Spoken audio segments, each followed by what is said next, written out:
আমার নেতাকর্মীরা যারা আছেন তাদের প্রতি আমার অনুরোধ বলতে পারেন, আদেশ বলতে পারেন, কেউ আমার নামে কোথাও কোনো চাঁদাবাজি করবেন না। আমার নাম ভাঙিয়ে কোনোভাবে কোথাও কোনো সুযোগ সুবিধা নেওয়া যাবে না। এত জনসমাগম যাদের জন্য হয়েছে, যাদের কারণে হয়েছে, তাদের সকলের প্রতি কৃতজ্ঞতা জানাচ্ছি।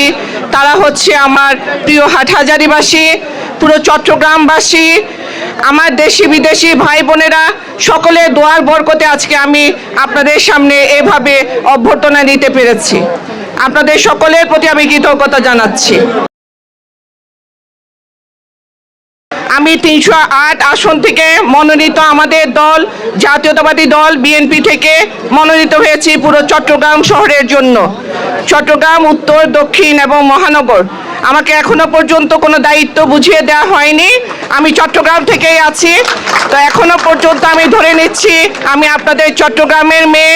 চট্টগ্রামের আনাচে কানাচে যেখানে আমার যখন যে কাজে সহযোগিতা করতে হয় ইনশাআল্লাহ আমি সহযোগিতা করব। আপনাদের সকলের প্রতি আমার একটা আহ্বান থাকবে, আপনারা সকলে আমাদের বর্তমান প্রধানমন্ত্রী যেভাবে নির্দেশনা দিচ্ছেন সকলে সেভাবে নিয়ম কানুন মেনে চলার চেষ্টা করবেন যাতে কোনোভাবে দলের দুর্নাম না হয়।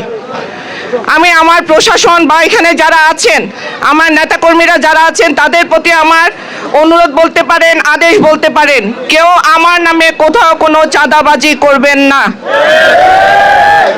আমার নাম ভাঙিয়ে কোনোভাবে কোথাও কোনো সুযোগ সুবিধা নেওয়া যাবে না যদি না তা লিগেল হয়ে থাকে। লিগেল যে কোনো বিষয়ে আপনারা অবশ্যই আমার কাছে আসবেন, আমি সহযোগিতা করব আপনাদেরকে। আমরা সকলেই কি মাদকমুক্ত সমাজ চাই?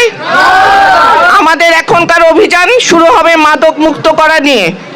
আমরা সকলে মিলে এই সমাজকে মাদক মুক্ত করব, তাহলে আমরা একটা শিক্ষিত যুব সমাজ খুঁজে পাবো। আমরা আমাদের এখন বর্তমান যে মাথা ব্যথা বলবো আমি, আমাদের সমাজকে কলুষিত করছে কিশোর গ্যাং।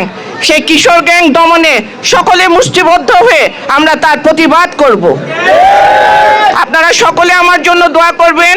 কষ্ট করে আজকে এখানে এসেছেন, আমাকে অভ্যর্থনা জানিয়েছেন, আমি কৃতজ্ঞতা প্রকাশ করছি। হাটহাজারীবাসীর প্রতি আমার বলার কি আছে বলেন?